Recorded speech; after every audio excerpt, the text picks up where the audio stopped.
ಇಲ್ಲಿ ಏನಂದ್ರೆ 10,000 ಜನ ಎಂಪ್ಲಾಯ್ಸ್ ಇದ್ದೀವಿ.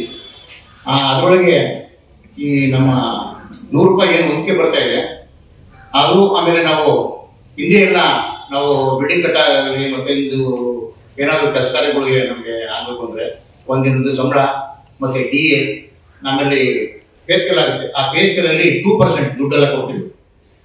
ಆ ದುಡ್ಡನ್ನೆಲ್ಲ ತಗೊಂಡೋಗಿ ಏನ್ ಮಾಡಿದ್ರೆ ಅಂದ್ರೆ, ಎರಡನೇದಾಗಿ ಈಗ ಮೈಸೂರಲ್ಲಿ ಒಂದು ಭವನ ಕಟ್ತಾ ಇದ್ದೀವಿ. ನಮ್ದು ಏನೀಗ ಅಲ್ಲಿ ಮೂಡ ಒಂದು ಹಗರಣ ಇದೆ, ಊಟಗಳ್ಳಿ ರೋಡಲ್ಲಿ, ಅಲ್ಲಿಗೆ 200ಕ್ಕೆ 80 ಅಡಿ. ಅಲ್ಲೂ ಒಂದು ಬಿಲ್ಡಿಂಗ್ಗೆ ನಮ್ಮ ಏನಿದ್ದ ಅಲ್ಲಿ ಅಧ್ಯಕ್ಷರು ಪ್ರಧಾನ ಕಾರ್ಯದರ್ಶಿ ಏನು ಇದ್ದರು, ಅಲ್ಲಿ ಲೋಪದೋಷಗಳು ಇದೆ. ಅಲ್ಲಿ ಸ್ವಲ್ಪ ಆ ಮೂಡದೆಲ್ಲ ಮೈಸೂರು ಮೂಡದವರು ಅಲ್ಲಿ ಬಿಲ್ಡಿಂಗ್ ನಮಗೆ ಮೂಲಭೂತವಾಗಿ ನಾವು ಮೈಸೂರಲ್ಲಿ ಒಂದು ಸಮುದಾಯವನ್ನು ಕಟ್ಟಬೇಕು ಅಂತ ಅಂದ್ಬಿಟ್ಟು ಹಿಂದಿನಿಂದ ನಮ್ಮ ಹಿರಿಯ ಪದಾಧಿಕಾರಿಗಳೆಲ್ಲ ನಮ್ಗೆ ಭೇಟಿ ಕೊಟ್ಟಿದ್ರು. ಅದೊಂದು ಜಾಗನೂ ಸ್ಯಾಂಕ್ಷನ್ ಆಗಿದೆ ಮೈಸೂರಲ್ಲಿ. ಅಲ್ಲಿ ಜಾಗ ಚೆನ್ನಾಗಿಲ್ಲ ಅಂತ ಅಂದ್ಬಿಟ್ಟು ಏನ್ ಮಾಡಿದ್ರು, ಮತ್ತೊಂದು ಜಾಗ ಕೇಳಿ ಮೈಸೂರಲ್ಲಿ ಊಟಗಳ್ಳಿ ರೋಡಲ್ಲಿ ಅಲ್ಲಿ ಒಂದು ನಮ್ಮ KPTCL ಪೂರ್ವ ಒಂದು ನಮ್ಮ ಸ್ಟೇಷನ್ ಜಾಗದಲ್ಲಿ 180, 200 ಅಡಿ ಆ ಜಾಗದಲ್ಲಿ ಒಂದು ಇದನ್ನು ತಗೊಂಡು ಬಿಲ್ಡಿಂಗ್ ಕಟ್ಟಬೇಕು ಅಂತ ಅಂದ್ಬಿಟ್ಟು ಮಾಡ್ಕೊಂಡ್ವಿ. ಅದು ಆ ಬಿಲ್ಡಿಂಗು ಪೂರ್ಣ ಪ್ರಮಾಣ ನಾವು ಕೇಳ್ಕೊಂಡಾಗ ಅಲ್ಲಿನ ಮೈಸೂರು ಕಂಪನಿ ಮತ್ತೆ KPTCL ನಮ್ಗೆ ಸ್ಯಾಂಕ್ಷನ್ ಮಾಡಿಕೊಡ್ತೀವಿ. ಜಾಗ ಸ್ಯಾಂಕ್ಷನ್ ಮಾಡಿಕೊಟ್ರೆ ಅದು ಏನಾಗಿದೆ, ಆ ಮೂಡನ್ನು ನಾವು ಅರ್ಜಿ ಕೊಟ್ಟಾಗ ಮೂಡ ಅನುಮತಿ ಕೊಟ್ಟಿಲ್ಲ ನಮಗೆ, ಇಲ್ಲಿ ಪ್ರಾಬ್ಲಮ್ಸ್ ಇದೆ ಅಂತ ಅಂದ್ಬಿಟ್ಟು. ಅಂದ್ರೆ ಮುಂದಿನ ಅವ್ರು ನೋಟಿಸ್ ಕೊಟ್ಟಿದ್ದಾರೆ. ಈಗ ಅದನ್ನ ಪೇಪರ್ ನಾವು ಹಿಂದೆ ಇದೆ. ಅಲ್ಲಿ ಈಗ ಏನ್ ಹೇಳ್ತಾರೆ ಅಂದ್ರೆ, ಮೂಡ ಸಂಪೂರ್ಣವಾಗಿ ಇಲ್ಲಿ ಮೊನ್ನೆ ಸರ್ಕಾರದಲ್ಲಿ ಸ್ವಲ್ಪ ಅಲ್ಲಿ ಮೂಡ ಇದಾದಾಗ ಅಲ್ಲಿ ನೀವು ಬಿಲ್ಡಿಂಗ್ ನಿಲ್ಲಿಸಿ ನಿಮ್ಗೆ ಪೂರ್ವ ಅನುಮತಿ ಇಲ್ಲ ಅಂತ. ಇವಾಗ 8 ಕೋಟಿ ಆಲ್ರೆಡಿ ನಾವು ಕೊಟ್ಬಿಟ್ಟಿದ್ದೀವಿ ಎಲ್ಲ ಜನದ್ದು.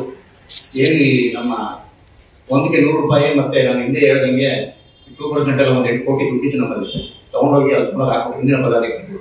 ಈಗ ಆ ಒಂದು ಬಿಲ್ಡಿಂಗ್ ನ ನೀವು ಕಟ್ಟಡ ಕಟ್ಟಬಾರದು, ಅನುಮತಿ ಇಲ್ಲ, ಪ್ಲಾನ್ ಯಾವತ್ತೇ ಸ್ಯಾಂಕ್ಷನ್ ಆಗಿಲ್ಲ, ನೀವು ಕಟ್ಟಿರೋದು ಈಗ ಸ್ಯಾಂಕ್ಷನ್ ಇದ್ದಾರೆ, ಕಟ್ತಾ ಇದ್ದೀರಾ, ತಿಳಿಸಿ ಅಂತ ನೋಟಿಸ್ ಕೊಟ್ಟಿದ್ದಾರೆ. ಮುಂದೆ ಏನಾಗುತ್ತೆ ಅಂತ ನನಗೆ ಗೊತ್ತಿಲ್ಲ. ನಮ್ಮ ಹಿಂದಿನ ಪದಾಧಿಕಾರಿಗಳು ಇದನ್ನ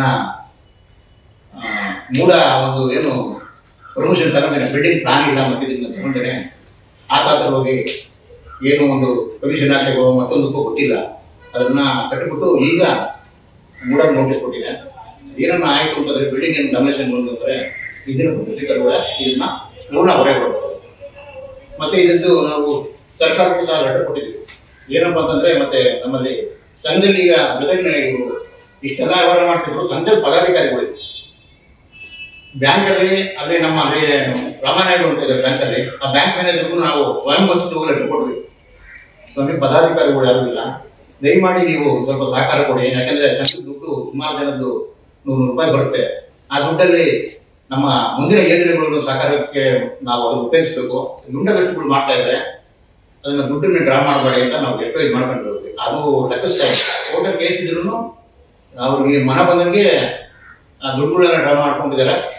ಇಲ್ಲಿ ಒಂದು ₹73,000 ಒಂದು ಯಾವ ಒಂದು ಬರ್ತ್ಡೇಗೋ ಮತ್ತು ಏನೋ ಯಾವ ಊಟ ಹಾಕ್ಸಿದ್ದಾರೆ.